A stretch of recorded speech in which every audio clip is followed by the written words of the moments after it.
Right బులెటిన్లో మరో breaking news చూస్తున్నాం. నాంపల్లిలోని బీజేపీ రాష్ట్ర కార్యాలయంపై యువజన కాంగ్రెస్ కార్యకర్తలు రాళ్ల దాడికి పాల్పడ్డారు. దీంతో ఆ ప్రాంతంలో ఉద్రిక్తత నెలకొంది. కాంగ్రెస్ ఎంపీ ప్రియాంక గాంధీపై ఢిల్లీ బీజేపీ నేత రమేష్ బిదూరి చేసిన వ్యాఖ్యలకి కాంగ్రెస్ కార్యకర్తలు నిరసన తెలిపేందుకు వెళ్లారు. కాంగ్రెస్ బీజేపీ కార్యకర్తలు ఘర్షణకి దిగారు. కాంగ్రెస్ కార్యకర్తలు రాళ్లతో దాడి చేయడంతో బీజేపీ కార్యకర్తలు కర్రలతో ఎదురు దాడికి దిగారు. రాళ్ల దాడిలో దళిత మోర్చా కార్యకర్త ఒకరి తలకి గాయాలైనట్టు తెలుస్తుంది. ప్రస్తుతం అక్కడ పరిస్థితిని వివరించడానికి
నాంపల్లిలోని బీజేపీ రాష్ట్ర కార్యాలయంపై యువజన కాంగ్రెస్ కార్యకర్తలు రాళ్ల దాడికి పాల్పడినట్టు తెలుస్తుంది. ఇక దీంతో ఆ ప్రాంతంలో ప్రస్తుతం ఉద్రిక్తత నెలకొందట్టు బీజేపీ కార్యకర్తలు సైతం కర్రలతో దాడి చేస్తున్నట్టు తెలుస్తోంది. ప్రస్తుతం అక్కడ పరిస్థితిని వివరించడానికి మా ప్రతినిధి నాగేంద్ర సిద్ధంగా ఉన్నారు. నాగేంద్ర,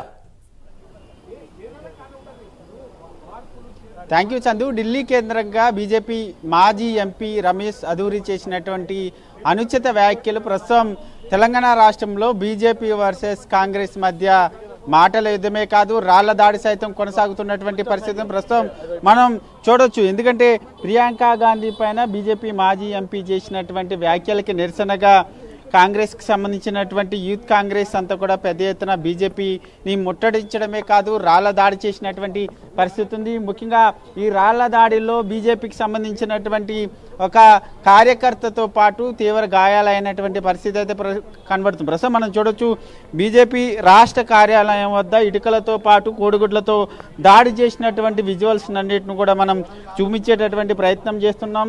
ఈ రాళ్ల దాడి సందర్భంగా ఒకవైపు దీనికి ధీటుగా బీజేపీకి సంబంధించినటువంటి కార్యకర్తలు కూడా కర్రలు పట్టుకొని ఒకరిపై ఒకరు దాడి చేసుకునేటటువంటి ప్రయత్నం చేశారు. ముఖ్యంగా దీనికి సంబంధించినటువంటి అంశంలో మొదటగా కాంగ్రెస్కి సంబంధించినటువంటి యూత్ కాంగ్రెస్కి సంబంధించినటువంటి నేతలంతా కూడా మొదటగా గాంధీ భవన్ వద్ద బీజేపీకి సంబంధించినటువంటి మాజీ ఎంపీకి సంబంధించినటువంటి దిష్టిబొమ్మని దగ్ధం చేసిన తర్వాత అక్కడి నుంచి ఇక్కడికి నేరుగా బీజేపీ రాష్ట్ర కార్యాలయం ముట్టడికి రావడం జరిగింది. వచ్చినటువంటి సందర్భంగా ఇక్కడ ఉన్నటువంటి పోలీసులు వారిని ఆపేటటువంటి ప్రయత్నం చేసినప్పటికీ కొంత ఇద్దరు అటు బీజేపీ ఇటు కాంగ్రెస్కి సంబంధించినటువంటి శ్రేణుల మధ్య తీవ్ర వాగ్వాదం జరగడంతో పాటు అదేవిధంగా ఒకరిపై ఒకరు దాడి చేసుకున్నటువంటి పరిస్థితి అయితే కనిపిస్తుంది. ప్రస్తుతం దీనికి సంబంధించినటువంటి అంశంలో పోలీసులు ఇప్పటికే బీజేపీ రాష్ట్ర కార్యాలయంకి చేరుకోవడం జరిగింది. ముఖ్యంగా గాయపడినటువంటి వ్యక్తిని ఇప్పటికే పోలీస్ స్టేషన్ కూడా తరలించినటువంటి పరిస్థితి అయితే కనిపిస్తుంది. ప్రస్తుతం ఇదే అంశం పైన ఇప్పటికే బీజేపీకి సంబంధించినటువంటి నేతలంతా మాట్లాడుతున్నారు. ఏ విధంగా ముఖ్యంగా కావాలనే బీజేపీ రాష్ట్ర కార్యాలయం పైన కావాలనే ప్రభుత్వం ఈ విధమైనటువంటి దాడికి ఉసుగొల్పింది, కావాలనే దగ్గరుండి పోలీసులు పెట్టి మరీ ఈ దాడికి పాల్పడ్డారు అనేటటువంటి ఆరోపణలు బీజేపీకి సంబంధించినటువంటి నేతలు చేస్తున్నటువంటి పరిస్థితి అయితే కనిపిస్తుంది. ప్రస్తుతం అయితే ఇక్కడ ఉద్రిక్త పరిస్థితులు అయితే సద్దుమణిగాయనే చెప్పాలి. మొత్తానికైతే ప్రియాంక గాంధీ పైన బీజేపీ మాజీ ఎంపీ చేసినటువంటి వ్యాఖ్యలు ప్రస్తుతం పెద్ద ఎత్తున నిరసనకి కారణమయ్యాయి. అదేవిధంగా ఒకరిపై ఒకటి దాడి చేసుకునేటటువంటి పరిస్థితి వరకు తెచ్చినటువంటి పరిస్థితి అయితే ఉందని చెప్పాలి. చందు, నాగేంద్ర, రాళ్ల దాడిలో దళిత మోర్చా కార్యకర్త ఒకరి తలకు కూడా గాయాలైనట్టు తెలుస్తుంది. ప్రస్తుతం అక్కడ సిచ్యువేషన్ పోలీసుల రాకతో సద్దుమణిగిందా? ఎలా ఉంది సిచ్యువేషన్? ప్రస్తుతం ఈ దాడి జరిగినటువంటి సమయంలో ప్రస్తుతం పోలీసులు కూడా ఆపేటటువంటి ప్రయత్నం చేశారు. కానీ ఆ ప్రయత్నంలోనే యూత్ కాంగ్రెస్కి సంబంధించినటువంటి కార్యకర్తలంతా కూడా రాళ్ళు అదేవిధంగా ఆ కోడిగుడ్లతో దాడి చేసినటువంటి సందర్భంగానే బీజేపీకి సంబంధించినటువంటి దళిత మోర్చాకు సంబంధించినటువంటి కార్యకర్త పైన విసిరినటువంటి రాయ తలకి తగలడంతో ఒకసారిగా గాయమైంది. ప్రస్తుతం ఆయనతో పాటు మరొక ఇద్దరికి కూడా ఈ గొడవలు ప్రధానంగా గాయాలైనటువంటి పరిస్థితి. ప్రస్తుతం పోలీసులు బీజేపీ రాష్ట్ర కార్యాలయం వద్దకు చేరుకుని ఎవరికి గాయాలయ్యే వాళ్ళ స్టేట్మెంట్ని కూడా తీసుకునేటటువంటి ప్రయత్నం చేస్తున్నారు. గాయాలైనటువంటి వ్యక్తిని కూడా ఇక్కడి నుంచి పోలీస్ వెహికల్లోనే ప్రస్తుతం పోలీస్ స్టేషన్కి తరలించినటువంటి పరిస్థితి అయితే కనిపిస్తుంది. ముఖ్యంగా ఒక జాతీయ రాష్ట్ర కార్యాలయం పైన ఏ విధంగా రాళ్ల దాడి చేస్తారు, ఏ విధంగా ముట్టడికి వచ్చేటటువంటి సమయంలో పోలీసులు ఏం చేస్తున్నారు, వారిని ఎందుకు అడ్డుకోలేదు అనేటటువంటి ప్రశ్నని ప్రస్తుతం బీజేపీ నేతలంతా కూడా లేవనెత్తుతున్నటువంటి పరిస్థితి ఉంది. ముఖ్యంగా కాంగ్రెస్కి సంబంధించినటువంటి యూత్ కాంగ్రెస్ నేతలు పెద్ద ఎత్తున గాంధీ భవన్కి మొదటగా చేరుకున్న తర్వాత అక్కడ దిష్టి బొమ్మని దగ్ధం చేసిన తర్వాత వారిని ఏ విధంగా బీజేపీ రాష్ట్ర కార్యాలయం వరకు కూడా రానిచ్చే వరకు కూడా పోలీసు నిఘా వ్యవస్థ ఏం చేస్తుందన్న దానిపైన ప్రధానంగా బీజేపీకి సంబంధించినటువంటి నేతలంతా కూడా ప్రశ్నిస్తున్నారు. ప్రస్తుతం ఇదే అంశం పైన బీజేపీ సీనియర్ నేత ఉన్నారు. సార్ చెప్పండి, ఒకవైపు వందల మంది బీజేపీ ఆఫీస్ ముట్టడికి వచ్చే ముందు గాంధీ భవన్కి చేరుకున్నారు, అక్కడి నుంచి నేరుగా ఇక్కడికి వచ్చారు. పోలీసులు వైఫల్యం పూర్తిగా ఉందనాలా? మీరు వైఫల్యం అంటున్నారు, మద్దతు అంటున్నా. మద్దతు ఇచ్చినారు పోలీసు వాళ్ళు, లేకపోతే ఎడ్డుకొస్తారు, ఎట్లా వస్తారు, ఇక్కడికి రాగలరు, ఎట్లా రాగలుగుతారు? మాకు కూతబెట్టి దూరంలో పోలీస్ స్టేషన్ ఉంది. ఇంటెలిజెన్స్ డిపార్ట్మెంట్ వాళ్ళు స్పెషల్ బ్రాంచ్ నుంచి మా దగ్గర కూర్చుంటారు కదా, రోజు వచ్చి 4 గంటలు కూర్చుంటారు, పొద్దున్న సాయంత్రం దాకా కూర్చుంటారు కదా. ఇంటెలిజెన్స్ డిపార్ట్మెంట్ వాళ్ళకి కమ్యూనికేషన్ లేదు. ఆ మాత్రం కూడా గాంధీ భవన్లో ఏం జరుగుతుంది అనేది ఆ మాత్రం తెలియకుండా ఇక్కడికి వచ్చారా? పోలీసులకి ఇన్స్ట్రక్షన్స్ ఉన్నాయి, నాట్ టు అరెస్ట్. పోలీసులకు ఇన్స్ట్రక్షన్ ఉన్నాయి, వే క్లియర్ చేయమని చెప్పి ఇన్స్ట్రక్షన్ ఉన్నాయి. అందుకోసమే దాడి చేసిన మేము అనుకుంటున్నాం. దీని వెనకాల ఖచ్చితంగా కాంగ్రెస్ పార్టీ ముఖ్యమంత్రి బాధ్యతనే ఉంది. ముఖ్యమంత్రి ఉద్దేశపూర్వకంగా, ఎందుకంటే ఆయన నేచర్ అటువంటిదే కాబట్టి ఉద్దేశపూర్వకంగా అటాక్ చేసిన మేము అనుకుంటున్నాం. ఇది ప్లాన్డ్ అటాక్, ఇది అన్ప్లాన్డ్ అటాక్, అది ఇది very planned attack. Gandhi Bhavan నుంచి బీజేపీ ఆఫీస్కి వచ్చేటప్పుడే ఇంటెలిజెన్స్ విభాగం చెప్పింది అక్కడ ఆపేటటువంటి ప్రయత్నం చేయండి అని చెప్పి పోలీసులకు చెప్పినా పోలీసులు పట్టించుకోలేదనేటటువంటి వాదనలు వాళ్ళు కూడా ఏంటి? ఇంటెలిజెన్స్ వాళ్ళదే, పోలీసులు వాళ్ళదే. గతంలో మేము పోతుంటే మా కార్లు అడ్డం పెడతారు, ఇక్కడ రోడ్డు మీద మా ఆఫీస్కి రాకుండా అడ్డం పెడతారు. వాళ్ళు వస్తుంటే మొత్తం రాణిస్తారా? అందుకోసం చెప్తున్నా, ముఖ్యమంత్రి గారి ఆదేశాల మేరకే కాంగ్రెస్ నాయకులు మా పార్టీ మీద దాడి చేశారు. ముఖ్యమంత్రి ఆదేశాల మేరకనే ఉపయోగిస్తున్నా.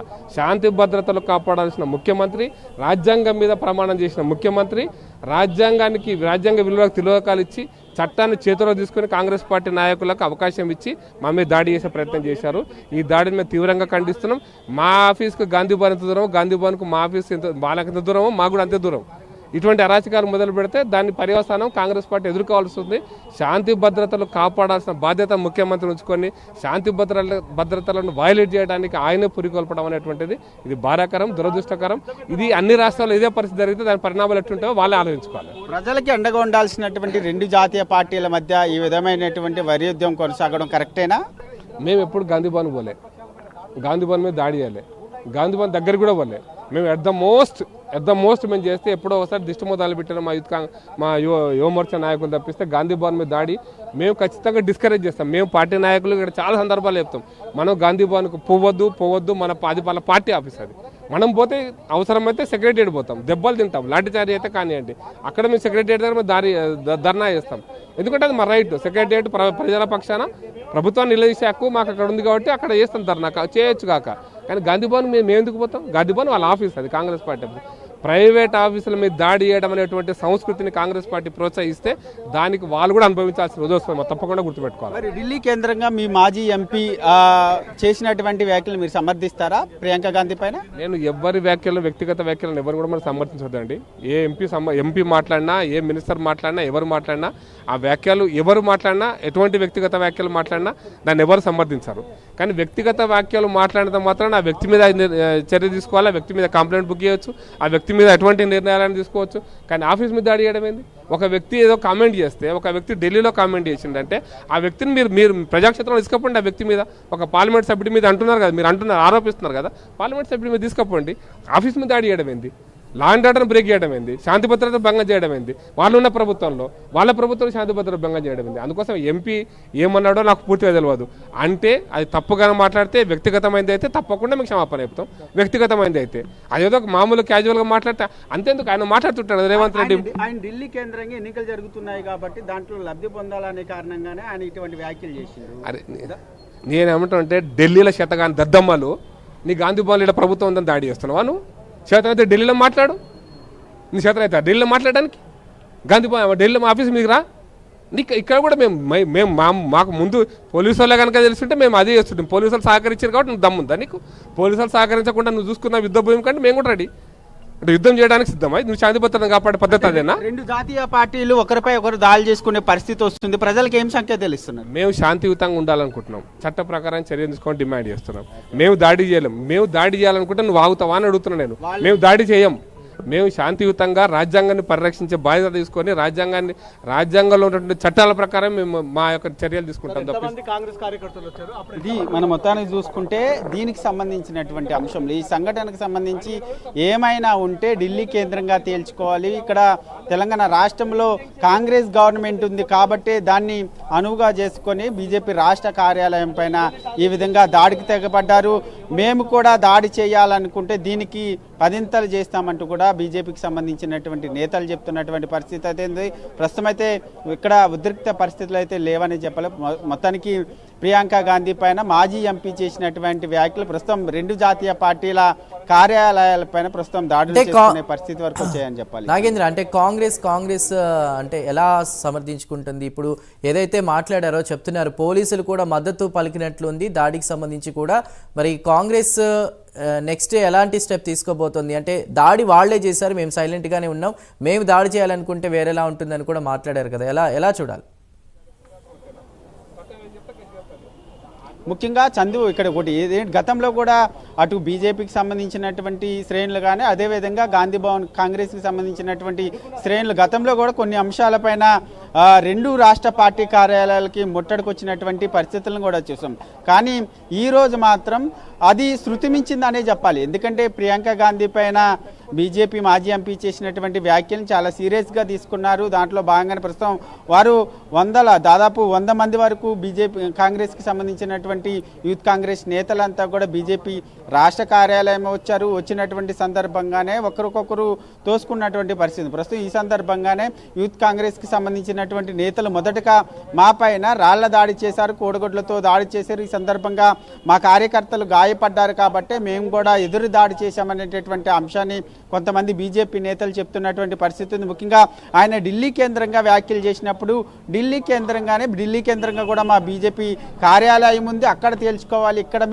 ఇక్కడ ప్రభుత్వం ఉంది కాబట్టి ప్రభుత్వం అండతో పోలీసుల అండతో మీరు ఏ విధంగా రాష్ట్ర కార్యాలయం పైన ఒక జాతీయ పార్టీ కార్యాలయం పైన ఏ విధంగా దాడి చేస్తారంటూ కూడా బీజేపీ నేతలు చెప్తున్నటువంటి పరిస్థితి. ప్రస్తుతం దీనిపైన కాంగ్రెస్కి సంబంధించినటువంటి నేతలు మరి ఏ విధంగా స్పందిస్తారన్నది చూడాలి. ఎందుకంటే యూత్ కాంగ్రెస్కి సంబంధించి గత కొద్ది రోజుల క్రితమే యూత్ కాంగ్రెస్ రాష్ట్ర అధ్యక్షుడు ఎంపికైనటువంటి నేపథ్యంలో ఆయన 100 మందిని వేసుకొని బీజేపీ రాష్ట్ర కార్యాలయానికి వచ్చారనేటటువంటి అంశాన్ని ప్రధానంగా బీజేపీకి సంబంధించినటువంటి నేతలు కోట్ చేస్తున్నటువంటి పరిస్థితి అయితే కనిపిస్తుంది.